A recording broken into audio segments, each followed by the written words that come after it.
r/relationship_advice. Coworker stole my biggest client. This was the last straw. #chunk1, the email that changed everything. I stared at the email for what felt like 100th time, my coffee gone cold in my hands. The words hadn't changed. They wouldn't change, no matter how many times I read them. Dear Sarah, after careful consideration, Hartley & Associates has decided to transition their account management to Jake Morrison, effective immediately. We've appreciated your efforts, but we feel his approach better aligns with our vision moving forward. Thank you for your service. My vision blurred.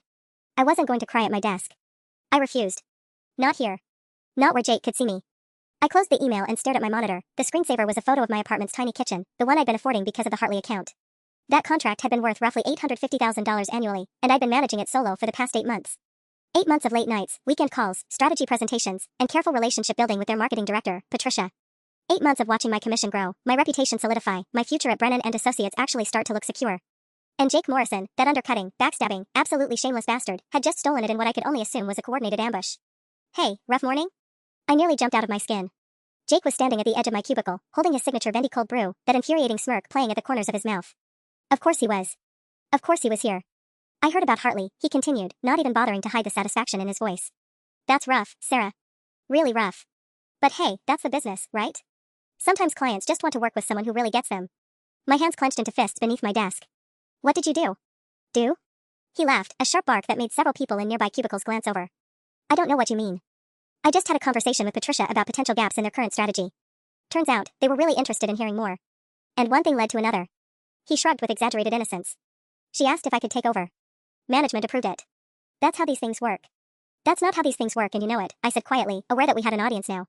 I had that relationship for 8 months. I brought them 3 new campaigns, all of which increased their engagement by. And they appreciated that, Jake interrupted smoothly. But Patricia mentioned that she felt like some of your strategic recommendations were, well, a little outdated. She said you seemed overwhelmed. Possibly spreading yourself too thin across too many accounts. He tilted his head, false concern etched across his face. Is everything okay at home, by the way? She mentioned you seemed stressed during your last call with her. That was it. That was the thing that made my blood absolutely boil. I knew what had happened. I knew exactly what he'd done. Last week, I'd had to reschedule a Friday meeting with Patricia because my mom had called with an emergency, nothing serious, just a health scare that turned out to be fine, but I'd been frazzled when I caught up with Patricia on Monday. I'd mentioned, casually, that I'd been juggling a lot of things. I'd made an offhand comment about needing to optimize my workflow. And Jake, that genius of manipulation, had somehow twisted that into a narrative about me being incompetent and overwhelmed. Get out of my cubicle, I said flatly. Come on, don't be like that. He took a sip of his coffee, moving closer. Look, we're colleagues. We should be supporting each other. Maybe next quarter, management will see fit to give you another major account, and... Jake. Out. He left, but not before flashing me that same smirk. As I watched him saunter back toward his own cubicle, which was somehow larger than mine, a detail I'd been bitter about for months, I felt something shift inside me. Something hard and cold and absolutely resolute. This was the final straw. This wasn't even the first thing he'd done to me. Over the past year, I'd watched Jake climb the ladder at my expense. He'd presented my research on emerging social media trends as his own work during a client pitch. When I'd called him out privately, he'd laughed it off, saying he'd probably gotten inspired by something I'd said. He'd somehow convinced management that my proposal for a new client outreach program was inefficient, and then 6 months later, he'd introduced something nearly identical under his own name. But I'd swallowed it all. I'd told myself it was part of working in a competitive environment. I'd focused on doing my job well, on building real relationships with my clients, on creating work I was proud of. I thought that would be enough. It clearly wasn't. I picked up my phone with shaking hands and opened my text thread with my best friend Marcus. Can you talk? Work thing. The 3 dots appeared almost immediately. Marcus was probably in his own office somewhere downtown, probably in the middle of his own work crisis, but he'd always make time. On my break in 5. What happened? I didn't respond.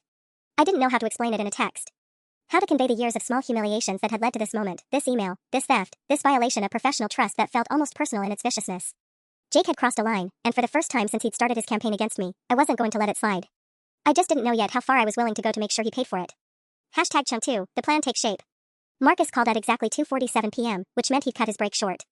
I grabbed my bag and headed for the bathroom on the 3rd floor, the one that was always empty because it was tucked away near the storage closet and had terrible lighting. Not exactly professional, but privacy was worth a fluorescent nightmare. Okay, talk to me, Marcus said before I'd even finished closing the door. You sound like you're about to commit a crime. I might be, I said, then immediately regretted it.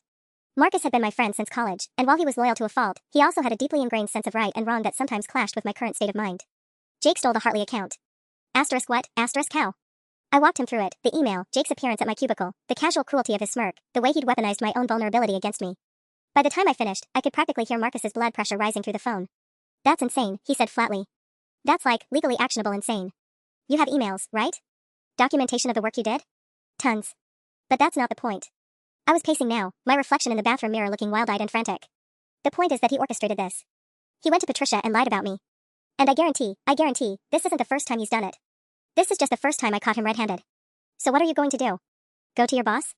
I thought about Derek Brennan, our CEO. Derek was old school, a man who believed in meritocracy and hard work, but he was also the type of person who preferred to stay out of interpersonal conflicts unless they directly affected the bottom line. Jake had already gotten him to sign off on the account transition. Going to Derek now would look like sour grapes, like I was a sore loser trying to undermine a colleague. And if Jake found out I'd complained to management without proof, it would look like I was unstable. Unprofessional. It would confirm whatever narrative he'd already built about me. I need evidence, I said quietly. Real evidence. Not just assumptions. Evidence of what, exactly? That was the question, wasn't it? That he deliberately sabotaged me. That he lied to the client. That he's done this before to other people. Marcus was quiet for a moment.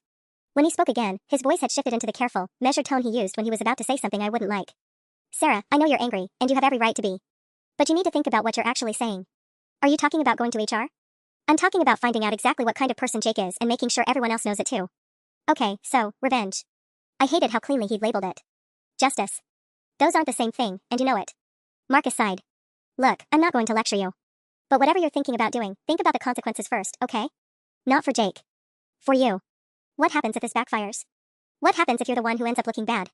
After we hung up, I sat in that terrible bathroom for another 5 minutes, staring at my phone. Marcus was right, which was infuriating. He was usually right, and usually that was a comfort. But not today. Today, his reasonableness felt like a barrier between me and the only thing I could think about, making Jake Morrison understand what it felt like to have your professional life upended by someone you'd made the mistake of trusting. I went back to my desk, logged into my email, and started a new folder. I began compiling everything, every email where I'd communicated with Patricia about strategy, every campaign report I'd submitted, every analytics breakdown that showed the Hartley account's growth under my management. It was thorough. It was devastating. It was proof that I'd been doing my job brilliantly. But it wasn't proof of what Jake had done. Around 4 p.m., I caught Jake heading to the break room. I followed him, keeping my distance, and stood in the hallway outside the door. Through the small window, I could see him making another cold brew, moving with the confidence of someone who'd just won. He was on his phone. I couldn't hear clearly, but I could see his expression, relaxed, casual, nothing like the intensity he'd shown when he was standing at my cubicle. He was talking to someone. A client, maybe. Or management. An idea began forming. It was small at first, just a whisper of a thought, but it grew larger and more insistent as I watched him. What if I could get him to admit it? I pulled out my phone and opened my notes app, where I'd been keeping a running list of all the things he'd done to me over the past year. The stolen ideas. The credit stealing. The way he'd systematically isolated me from certain accounts and certain conversations. What if there was a pattern? What if I could prove it? My heart was pounding. This was the kind of thought that needed to stay a thought, a dark fantasy that you indulged in private and then let go. But I couldn't let it go. I'd been letting things go for too long. By the time I left work that day, I'd made a decision. It wasn't a full plan yet, more like the skeleton of one, dangerous and fragile and probably stupid. But it was something. It was action instead of surrender. I spent the evening researching employment law, recording consent requirements, which varied by state. I was in a two-party consent state, which was unfortunate, ethical guidelines for workplace disputes. I fell down a rabbit hole of Reddit threads and legal forums, reading stories of people who'd been screwed over professionally and the ways they'd fought back. Some of them had won. Some of them had destroyed their own careers in the process. By midnight, I was exhausted and wired simultaneously, my brain spinning with possibilities that ranged from the reasonable to the catastrophic. I had a sick day saved up. Tomorrow, I could use it. I could sit with this feeling, let it settle, figure out if I was actually going to do what I was thinking about. Or I could come back in tomorrow and watch Jake walk around like he'd just inherited the earth, and wait for the next humiliation, the next small knife in the back. I thought about Patricia, my client of 8 months. I thought about all the trust I'd built, all the work I'd done, all the future commission I'd mentally already spent. I thought about Jake's smirk, the way he twisted my vulnerability into a weakness. My phone buzzed. A text from my mom asking how my day was. I didn't tell her the truth. I told her it was fine. Everything was fine. But as I lay in bed in the darkness of my tiny apartment, I knew that wasn't true anymore. Everything had changed. And I was about to change it even more. #Chunk3. I didn't use my sick day. I told myself it was because I needed to observe Jake, to understand his patterns better, to be smart about this. The real reason was that I was terrified, not of what I was planning, but of what sitting alone with my thoughts would do to me. Instead, I went to work Thursday morning and tried to act normal. Normal meant not staring at Jake. Normal meant not tensing up every time he walked past my cubicle. Normal meant pretending that my entire career wasn't hanging by a thread while I decided whether to pull it or hang on to it. I made it until 10 a.m. before everything started falling apart. Derek called an all-hands meeting. My stomach dropped the second I heard his voice on the intercom. Meetings like this were never good. They were either about layoffs, restructuring, or, and this was the one that kept my hands shaking as I grabbed my notebook, public acknowledgement of something big. Something that couldn't be contained to individual conversations anymore. Everyone filed into the conference room. I took a seat near the back, as far from Jake as the rectangular table would allow. He was sitting near the front, naturally, with that same insufferable confidence radiating off him like cologne. Derek stood at the head of the table, his posture military straight despite his 60-some years. He had that expression he wore when he was about to say something that would make a mark on the company. I want to announce some exciting news, he began, and I felt my stomach flip again. Hartley Design Group has agreed to expand their contract with us. Instead of just the initial campaign Sarah, and here he paused, looking directly at me, had proposed, they've asked for a full 12-month partnership covering product design, brand evolution, and market expansion strategy. The room erupted in low congratulations. I felt my face burn as everyone turned to look at me. Everyone except Jake, who was suddenly very interested in the edge of the table. Wait, what? This is the kind of growth trajectory we love to see, Derek continued. The Hartley team specifically mentioned that they were impressed with the strategic depth of the proposal they received. They're ready to move forward immediately with implementation. My brain was scrambling to catch up. Patricia had told me, through Jake, that they were going with Jake's firm. That they'd lost the account. So how was Derek talking about expansion like I was still the point person? Sarah, Derek said, and every head turned back to me. This is going to demand significant attention. I'm pulling you from the Hendricks account so you can focus exclusively on Hartley. You'll have full authority to build out your team for this. Talk to HR about supplementary staff if you need it. I opened my mouth. Closed it. Opened it again. Thank you. But I thought. Thought what? Derek's eyes were sharp. He didn't miss anything, which was both terrifying and, in this moment, potentially salvation. I thought the account was transitioning, I said carefully, aware that every ear in the room was now tuned to this conversation. To a different team. Derek's expression shifted. Not much, just a tightening at the corners of his mouth. The look of a man who just discovered something didn't add up. Who told you that? He asked. I didn't dare look at Jake. I could feel him, though, suddenly radiating an entirely different energy. Panic, maybe. Or something worse. I received an email, I said slowly, informing me that Hartley had decided to work with another vendor instead. It was presented to me as a done deal. The room had gone completely silent. The good kind of tension had transformed into the bad kind, the kind that made people shift in their seats and avoid eye contact. Derek's jaw clenched. When was this? Yesterday afternoon. And who sent this email? I hesitated. This was the moment where I could be the professional who handled things quietly, who didn't make waves, who solved problems instead of creating them. Or I could be honest. It came through Jake, I said. Though I'm not certain if he composed it or if he was relaying information from Patricia. I watched Derek process this. His eyes moved to Jake, who had suddenly found his shoes absolutely fascinating. Jake, Derek said quietly, that dangerous kind of quiet. My office. Now. Jake stood up, his face pale. As he passed my desk, I caught the flash of something in his eyes. Not just anger. Something darker. A recognition, maybe, that whatever was about to happen was my fault. The rest of the meeting dissolved into awkward non-updates while everyone waited for Derek and Jake to return. Nobody was looking at their phones or taking notes. Everyone was thinking the same thing, what the hell just happened?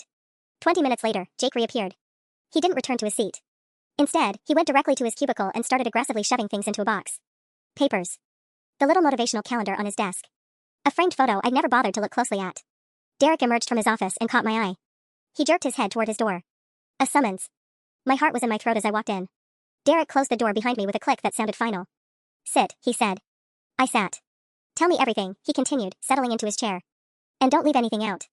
Patricia called me this morning, which is why I called this meeting. She said there was confusion about who her primary point of contact was going to be. She said Jake had approached her, promised her a better timeline and rate structure, and that she'd agreed. But then she said she got to thinking about it and realized the original proposal Sarah had put together was actually superior. She called to clarify, and apparently there's been some miscommunication. He leaned forward slightly. That's what she said. But I want to know what actually happened from your perspective, because something about this doesn't smell right. I'd imagined this conversation 100 different ways over the past 18 hours.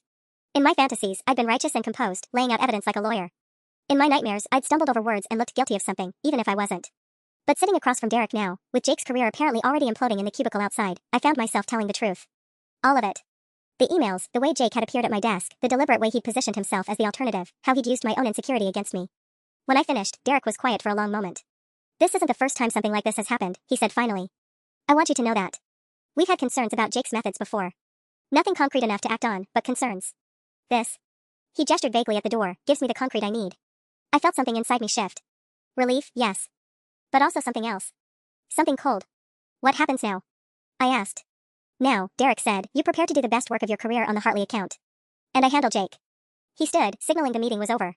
As I walked back to my desk, I realized that I'd gotten exactly what I wanted, without having to do any of the things I'd been planning to do. Without the secret recordings, without the manipulation, without crossing the ethical lines I'd been edging toward. Jake was clearing out his cubicle, and nobody was stopping him. I should have felt victorious. Instead, I felt afraid of the person I'd been willing to become. #Chunk4. I spent the rest of the day in a kind of numb autopilot. The Hartley expansion should have consumed my thoughts, the scope, the timeline, the team composition. Instead, I kept replaying the image of Jake's face as he stuffed his belongings into that cardboard box. The thing I'd wanted so badly had happened. So why did it feel like I was waiting for a trap to spring? By 3 p.m., the office had devolved into that peculiar ecosystem that emerges after a public firing. Everyone was pretending to work while actually dissecting every detail of what had happened. I could hear fragments of conversation whenever I went to the bathroom or refilled my coffee. Words like always knew he was sketchy and guess the rumors were true floated through the air like contamination. I'd just gotten back to my desk when my phone buzzed. An email from Jennifer Chen, one of the agency's junior account executives. Subject line, coffee? I didn't know Jennifer well, but I'd always found her competent and straightforward. We grabbed coffee at the place across the street, and she got straight to the point once we were settled in a corner booth away from prying eyes. I need to tell you something, she said, wrapping her hands around her latte like it was a life raft. And I need you to promise you won't tell Derek it came from me. My stomach tightened. Okay? I was in the break room yesterday when Jake took a call. He didn't know I was there. I was getting ice from the back. And he was talking to someone. He said. She paused, checking over her shoulder even though we were alone. He said something like, "Don't worry about Sarah. She's done. I already talked to Patricia, and she's pulling the account. By tomorrow everyone will know she lost it." And then he laughed. He actually laughed. I felt the coffee turn acidic in my stomach. Did he say anything else? He said something about how people like you, his words, always fold when the pressure gets real. That you didn't have a killer instinct to survive in this industry. She took a sip of her coffee, and I could see her hands were shaking slightly. I didn't come forward earlier because I was honestly terrified of him. I know that sounds ridiculous, but the way he said it, it wasn't just competitive. It was cruel. Personal. Why are you telling me this now? I asked. Because I watched you in that meeting. You could have destroyed him. You could have mentioned the things he's done to other people, the accounts he's poached, the way he systematically dismantles people. But you just stated facts. You didn't weaponize what you knew. She looked at me intently. And everyone noticed. Everyone's talking about how you took the professional route even after he tried to demolish you. So I figured it was safe now. And you deserve to know the full picture of what he was planning. After Jennifer left, I sat in the coffee shop for another 20 minutes, watching the afternoon light move across my table.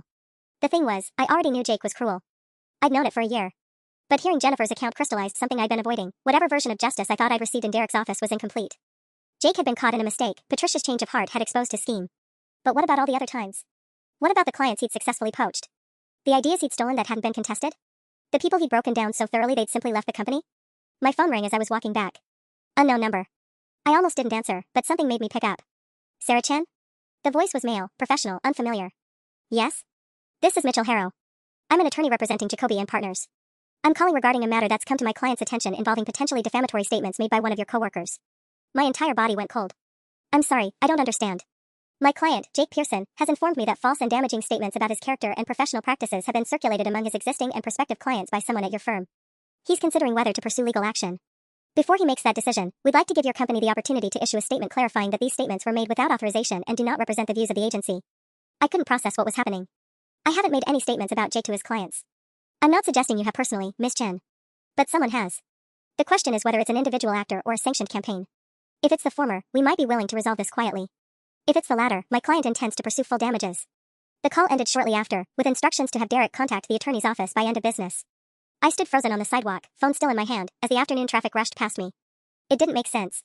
I hadn't contacted Jake's clients. I'd been planning to, sure. I'd had the list compiled, the emails drafted. But I hadn't actually sent them. Derek had called the meeting before I crossed that line. Unless someone else had. I pulled out my phone and texted Derek, "We need to talk.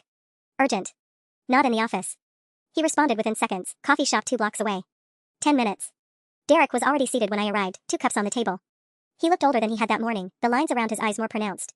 "Don't tell me what you're about to tell me," he said before I could sit down. "Let me guess. Jake's threatening to sue." "How did you?" "Because," Derek interrupted, "Jake's not the one who contacted his clients." "I did." "Well, technically, I had our legal team draft a notification to his current accounts letting them know about the pattern of misleading representation he engaged in during the Hartley transition. I wanted it on record, documented, professional. Airtight." I stared at him. "You put the company at risk?" "The company was already at risk," Derek said quietly. "But that's not the issue. The issue is that Jake's attorney is going to argue that I orchestrated a targeted campaign to damage his professional reputation. He's going to argue it was retaliation. And here's the thing, Sarah, if he can prove that I acted out of anger rather than legitimate business concerns, he might actually have a case." "Did you?" I asked. "Act out of anger?" Derek didn't answer immediately. He wrapped his hands around his coffee cup the way Jennifer had, like he was holding on to something fragile. "I don't know anymore," he finally admitted. Chunk 5. The silence between Derek and me stretched until it became its own presence at the table. Outside, the coffee shop hummed with the ordinary sounds of ordinary people, the hiss of the espresso machine, the clink of ceramic cups, someone's laugh. None of it felt real anymore. "You should have asked me," I said finally. "Before you did that." Derek looked up, and I saw something like anguish in his expression. "Would you have asked me to stop?" I didn't answer because we both knew the truth. A week ago, hell, maybe even 2 days ago, I would have cheered him on. I would have applauded his willingness to weaponize the company's resources against Jake. But that was before Patricia called, before Derek had handled it cleanly in that conference room, before I'd felt something shift inside me when Jake started clearing out his cubicle. "He's not going away," Derek said, reading the silence. "You know that, right? This isn't over. It's barely begun." "What do you mean?" "I mean that Jake Pearson has spent the last 5 years building a reputation as someone who gets results. He's charming when he needs to be, ruthless when it matters, and he has connections we probably don't even know about. He's not going to let a little thing like being fired, for legitimate reasons, I might add, derail his narrative. He's going to rewrite this. He's going to say he was a threat because he was too good, that we got scared of him, that we conspired against him. But that's not true, I said. Truth is subjective in these situations, Derek replied, and he sounded infinitely tired. Truth is what sticks. What his lawyer can prove. What the industry whispers about. My phone buzzed. Then again. And again. I pulled it out and felt my stomach drop. Slack notifications. Multiple channels. People were tagging me, asking questions, sharing screenshots. I opened the main company channel and saw that someone had posted a message. Apparently we're not above blacklisting people we see as threats. Classy move, agency leadership. The post had already been deleted, but the notification remained. And below it, other messages starting to appear, people asking what happened, who had been fired, why. Don't look at your phone, Derek said, but it was too late. I opened my email. Already there was a message from HR, sent to all staff, informing us that an employee had been terminated for violation of professional conduct and confidentiality agreements. The language was careful, legalistic, designed to minimize liability. It said nothing specific. It implied everything. This is spiraling, I whispered. Yes, Derek agreed. It is. What do we do? Derek stirred his coffee, though it had to be cold by now. Here's what's going to happen. Jake's lawyer is going to send us a cease and desist tomorrow morning. It will demand that the agency retract all statements made to his clients, publicly clarify that there was no conspiracy, and potentially offer some kind of settlement to avoid litigation.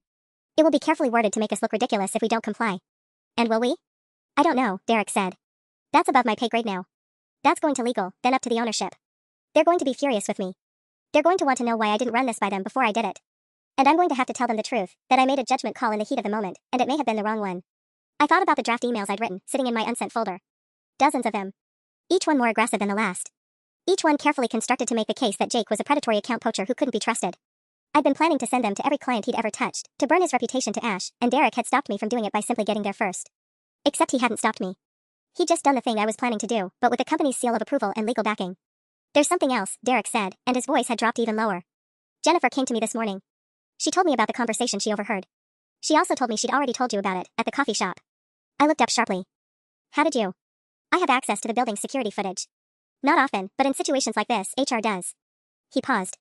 You two were easy to spot. You stayed in that coffee shop for 40 minutes. Long conversation. I wanted to know what about. So you're monitoring my movements now? I'm trying to understand what happened, Derek said, and there was a note of frustration in his voice. I'm trying to figure out if I made the right calls. And I'm wondering if you're going to be a problem for me in the coming weeks. The bluntness of it hit me like a cold shock. Am I going to be a problem? Derek set down his coffee cup carefully. That depends. Because here's the thing, Sarah, I just protected you. The company just protected you. When we fired Jake, when we made it clear that his behavior was unacceptable, we were sending a message. But now his lawyer is going to argue that this was a coordinated attack. He's going to claim you had a personal vendetta, that you fed information to management, that this was retaliatory. And the question is that narrative actually true? I didn't ask you to fire him, I said. No. But you came to me with evidence. You made a compelling case. You benefited directly from his termination. Derek leaned forward. And unless I miss my guess, you had plans of your own if I hadn't acted first. Plans that would have looked a lot worse than what I did. I couldn't deny it. The evidence was in my email, in my drafts, in the careful research I'd compiled about Jake's career trajectory and his pattern of client acquisition. So what are you saying? I asked. I'm saying that we all made choices this week. Some of them were ethical. Some of them weren't. And now we all have to live with the consequences. Derek stood up. I suggest you get ahead of this. Talk to legal. Be prepared for the possibility that Jake might contact you directly. And Sarah? Yeah? Don't do anything else. Don't send those emails. Don't contact his clients. Don't give him or his lawyer any ammunition. We're in damage control now, and anything you do that looks like continued retaliation is going to make things exponentially worse. He left me alone in the coffee shop, and I realized that the victory I'd felt that morning, the triumph of watching Jake's career implode, had been replaced by something far more complicated. I wasn't the protagonist in this story anymore. I was just another person caught in the fallout, waiting to see where the pieces would land. My phone buzzed again. An email from an unknown sender. The subject line simply said, "We need to talk." #chunk6. I stared at my phone for a long time before opening the email. The sender's address was generic, something like notifications@clientmanagement.net, and gave nothing away. My hands felt numb as I clicked on it. "We need to talk. Call me. This is Jake." That was it. No threats, no profanity, no desperate pleading. Just 4 words and a phone number that I recognized immediately because I'd called it dozens of times over the past year. Professional. Controlled. Terrifying in its simplicity. I didn't call him. Instead, I sat in that coffee shop for another 20 minutes, watching the email like it might spontaneously combust. The coffee shop had shifted into its afternoon lull, the post-lunch crowd had cleared, and only a handful of people remained scattered at tables. A woman working on a laptop. 2 students comparing notes. An older man reading a newspaper. They all seemed impossibly unbothered by the fact that my entire world was collapsing around me. By the time I got back to the office, the entire atmosphere had changed. The energy was different, people in clusters by the water cooler, conversations that stopped when I walked past, eyes that wouldn't quite meet mine. I'd become the girl at the center of the scandal. The girl who'd brought down Jake Pearson, or the girl he'd brought down, depending on who you asked and what version of the story they'd already accepted. I went straight to my desk, hoping to blend in, but it was impossible. My inbox was exploding. Messages from people I hadn't heard from in months. Former colleagues at other agencies checking in to see if the rumors were true. 2 different recruiters wanting to know if I was open to new opportunities. And buried in the middle of it all, an email from our legal department marked urgent. Ms. Patterson, it began, *, please come to my office at 4 p.m. today. This concerns the recent termination matter, *. I checked my watch. 3:47 p.m. 13 minutes. The walk to the legal department felt like walking to a guillotine. The office was on a different floor, the 18th, where the air always seemed to be a different temperature, colder somehow, more carefully filtered. Sarah Chen, the senior legal counsel, had a corner office with floor-to-ceiling windows overlooking the city. On any other day, I would have found it impressive. Today, it just felt like a stage. Sarah, come in, she said, and her tone was exactly what I'd expected, neutral, professional, the tone of someone who saw employees as liability vectors rather than people. Close the door. I did. The office suddenly felt very small, very contained. I've been made aware of some concerning details regarding the recent termination of Mr. Pearson, she began, settling into her chair. She was in her 50s, gray-haired, with the kind of face that had perfected the art of showing nothing. I want to understand, from your perspective, how involved you were in that decision. I wasn't involved, I said. Derek handled it. So you didn't speak to Derek about Mr. Pearson's conduct prior to his termination? I hesitated. This was the moment where the narrative started to matter. Where my choices became either justified or incriminating depending on how I framed them. I did, I admitted. I told him about the client situation. About how Jake had deliberately undermined my relationship with Morrison Industries. And you had evidence of this? Yes. Which you provided to Mr. Park? Yes. Sarah Chen made a note on her legal pad. Her handwriting was precise, economical. Mr. Pearson's legal representation contacted us this morning with a preliminary complaint. They're alleging that his termination was retaliatory in nature, that he was fired based on information provided by a coworker with a vested interest in removing him from the company, and that the agency failed to conduct a proper investigation before taking action. That's not true, I said. Jake admitted to what he did.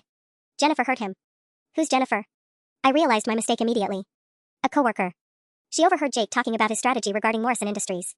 And did Mr. Park speak to Jennifer before terminating Mr. Pearson? I don't know. I don't think so. So we have a termination based on secondhand information from an employee who wasn't even party to the conversation in question? Sarah Chen set down her pen and looked at me directly. That's not great, Sarah. That's actually not great at all. But Jake did it, I said. He deliberately sabotaged my client relationship. He told Jennifer he was going to, and then he did. Allegedly did, she corrected. There's a difference. What we have is hearsay. What we don't have is a conversation between you and Mr. Pearson where he admits to this behavior. We don't have documented evidence, emails, messages, anything that he actually wrote or said directly to someone in a position to testify. My stomach dropped. I thought of the recording I'd planned to make. I thought of all the ways this could have gone differently. Here's what concerns me, she continued. What concerns me is that there's a perception, and perception matters in these situations, that Mr. Pearson was terminated because you felt threatened by him. Because he won a client you wanted. And even if that's not what actually happened, the optics are terrible, and the law is often more concerned with optics than with truth. So what does that mean? I asked. It means that legal is now managing this matter. It means you're not to have any contact with Mr. Pearson. It means you're not to discuss this situation with anyone outside of this office without my permission. And it means, she said, picking up her pen again, that I need you to provide me with a written statement detailing everything you said to Mr. Park, everything you said to Ms. Jennifer, last name, and a timeline of your interactions with Mr. Pearson regarding Morrison Industries. I'll do that. Good. I'll need it by tomorrow morning. Email it to me directly, don't discuss it with anyone, and don't modify anything after the fact. We're likely going to be in litigation, Sarah. That statement is going to be evidence. So think very carefully about what you write. I left her office feeling hollowed out. The statement she was asking for would be a minefield. Every word would be scrutinized by Jake's lawyer, looking for contradictions, for exaggerations, for anything that could undermine my credibility. Back at my desk, I found another email waiting. This one from Human Resources, informing me that the Morrison Industries account would be reassigned. Not to me, they were bringing in someone new from the San Francisco office to handle it.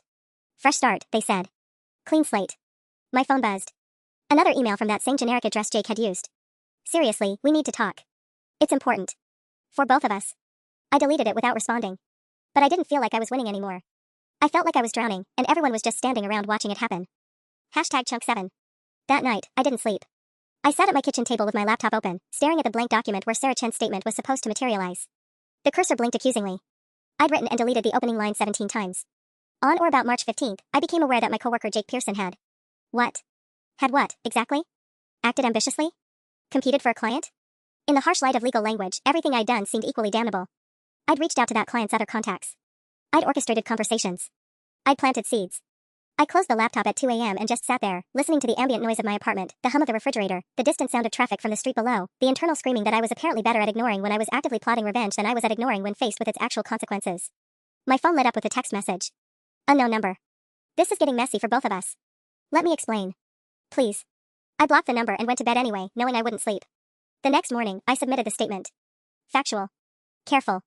Worded in a way that I hoped would withstand legal scrutiny without making me sound like a vindictive coworker with an axe to grind. I read it 3 times before sending it, paranoid that I'd accidentally incriminated myself. Derek called me into his office around 10 a.m. The casual friendliness that had characterized our relationship before all of this had evaporated. Now he seemed nervous, which made me nervous. How are you holding up? He asked, and the question felt like a trap. I'm fine, I said. Is this about the statement? I sent it to Sarah Chen this morning. I know. She sent me a copy.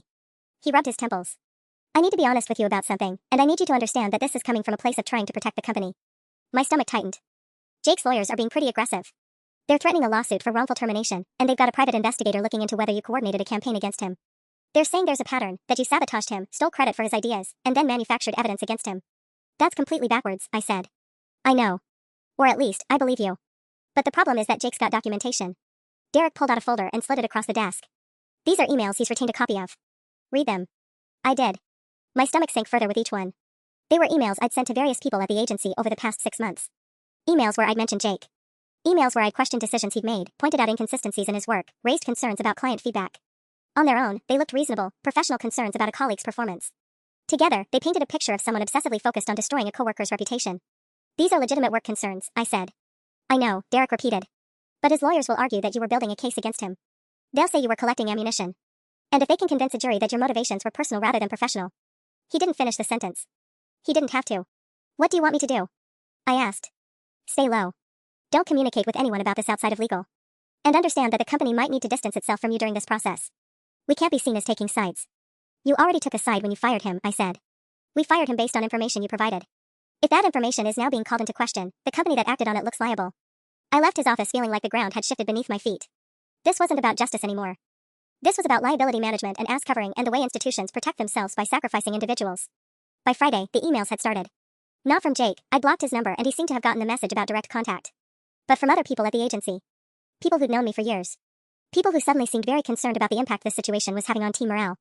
Some of the junior staff are uncomfortable, one email said. They feel like there's a witch hunt happening. Is there any way we can address this? Another, I know this has been stressful for you, but I'm hearing rumors that you might be planning to take further action against Jake. I hope you're being careful about what you say to people outside the company. The subtext was clear. I was becoming a liability. I was the one who'd set this whole thing in motion, and now that things were getting complicated, people wanted me to go away quietly so the agency could move on. On Saturday morning, I got a call from an unknown number. Against my better judgment, I answered. Sarah, it's Jennifer. Jennifer. The coworker who'd overheard Jake. The one whose testimony had become the linchpin of this entire disaster. Hi, I said cautiously. I'm sorry to call on a weekend, but I got contacted by Jake's lawyers. They want to meet with me. They want me to clarify my recollection of what Jake said to me. My throat went dry. What did you tell them? Nothing yet. But Sarah, I'm scared. I don't want to be part of a lawsuit. I don't want to testify. I just work here. She paused. And honestly, I'm not even sure anymore what Jake said versus what I might have misunderstood. It was just a phone conversation I overheard. I didn't record it. My memory isn't perfect. Jennifer. I'm sorry. I'm really sorry. But I can't be a witness to something I'm not completely certain about. My lawyer says that could open me up to liability if Jake's lawyers challenge my account. She hung up before I could respond. I sat there holding my phone, watching my carefully constructed case collapse like a house of cards in a wind tunnel. Without Jennifer's testimony, without direct recordings, without documentation that Jake had explicitly admitted to anything, I had nothing but circumstantial evidence and a trail of emails that made me look obsessed. My phone buzzed. Another email. This time from Sarah Chen, the legal counsel. Asterisk, please call my office Monday morning. We need to discuss your options going forward, asterisk. I knew what that meant. I'd seen enough terminations to recognize the terminology. They were about to offer me a severance package in exchange for signing away my rights to sue them. They were going to make me go away quietly. I thought I was playing chess while everyone else played checkers. It turned out I'd been playing a game that changed rules halfway through, and I'd only just realized I was losing. #Chunk8. Monday morning came with the weight of inevitability. I'd spent the weekend staring at my laptop, updating my resume, scrolling through job postings, trying to convince myself that this wasn't the end of my career. Just a setback. A pivot. Everyone had setbacks. But I knew better. In this industry, being fired, even with a severance agreement, was a scarlet letter. Especially when people started talking. And they would talk. I arrived at Sarah Chen's office at 9 a.m. sharp, dressed in the same armor I'd worn to every important meeting for the past 5 years. My hands were steady as I shook her hand, though something inside me had already surrendered. She didn't waste time with pleasantries. "We've decided to offer you a severance package," she began, sliding a document across her desk. 3 months' salary, continued health insurance through the end of the calendar year, and a neutral reference agreement. In exchange, you sign a non-disparagement clause and agree not to pursue any legal action against the company or against Mr. Pearson. I stared at the number. It was generous. More than generous. It was the kind of money that would give me breathing room to figure out my next move, assuming there was a next move. And if I don't sign? I asked. Then we move forward with a termination for cause based on the allegation that you engaged in a coordinated campaign against a fellow employee, which violates our workplace conduct policy. You'll receive no severance, and you'll be liable for any legal costs the company incurs if Mr. Pearson's lawsuit proceeds. Your choice. There it was. The moment where the game ended. Not with a bang, but with a pen and a signature line. I was about to speak when my phone buzzed. I ignored it. Then again. And again. Excuse me, I said, and pulled it out. 3 text messages. 3 different numbers I didn't recognize. Same message, slightly different wording. Asterisk, call me immediately. This is urgent. We need to talk about Jake Pearson, asterisk. My stomach flipped. I looked at Sarah Chin. Give me 5 minutes? She nodded, and I stepped into the hallway. I called the first number back. A woman's voice answered before the second ring. Is this Sarah Mitchell? She asked. Yes. Who is this? My name is Patricia Gonzalez. I'm the business development manager at Sterling Communications. I don't know if you remember me, but we met at the industry conference 2 years ago. I didn't remember her. I'm calling because we just learned that Jake Pearson has been handling our account for the past 6 months, and I'm trying to figure out something. Before Jake took over, we were working with you. And then suddenly, we weren't. Jake told us you'd been fired. He said you'd been underperforming and the agency replaced you. My mouth went dry. I'm calling, Patricia continued, because one of my team members just forwarded me an email chain.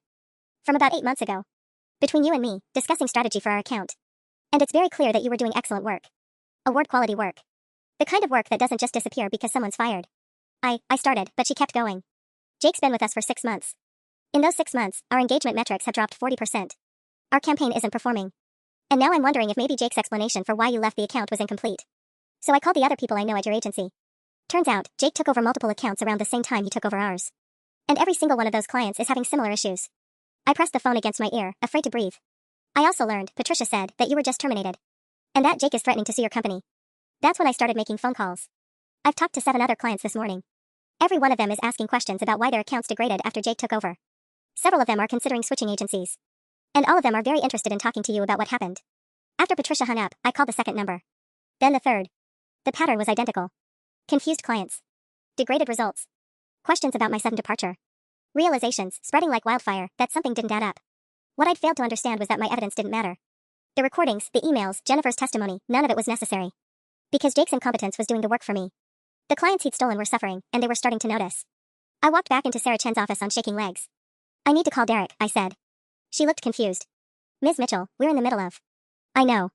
Give me 10 minutes. Derek was in his office when I knocked. He looked exhausted. I'd never noticed before how much this whole situation had aged him. I just got calls from Patricia Gonzalez at Sterling Communications, Michael Zhang at Westbrook Digital, and 3 other major clients, I said. They all want to know why their accounts were transferred to Jake and why their performance has tanked since then. They're all asking if I'm available for freelance work. One of them asked if I'd consider joining their in-house team. Derek's face went pale. They don't care about your lawsuit with Jake, I continued. They don't care about my severance package or my non-disparagement clause. They care about results. And Jake isn't delivering them. Which means, very soon, those clients are going to leave. Which means the agency is going to take a massive revenue hit.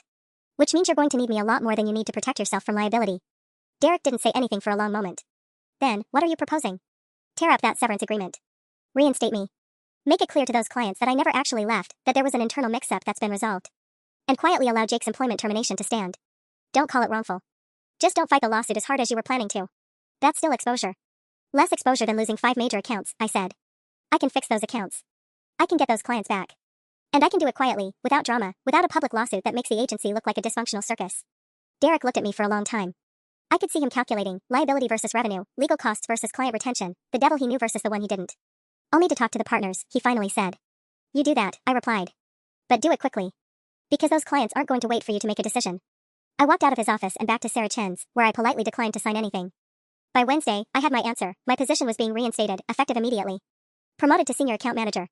A raise that made up for 3 months of my salary. Jake's lawsuit quietly settled for an undisclosed amount the following week. And the agency? We brought back every single client he'd stolen. One of them even increased their budget. Turns out, sometimes revenge tastes best when it comes packaged as professional competence.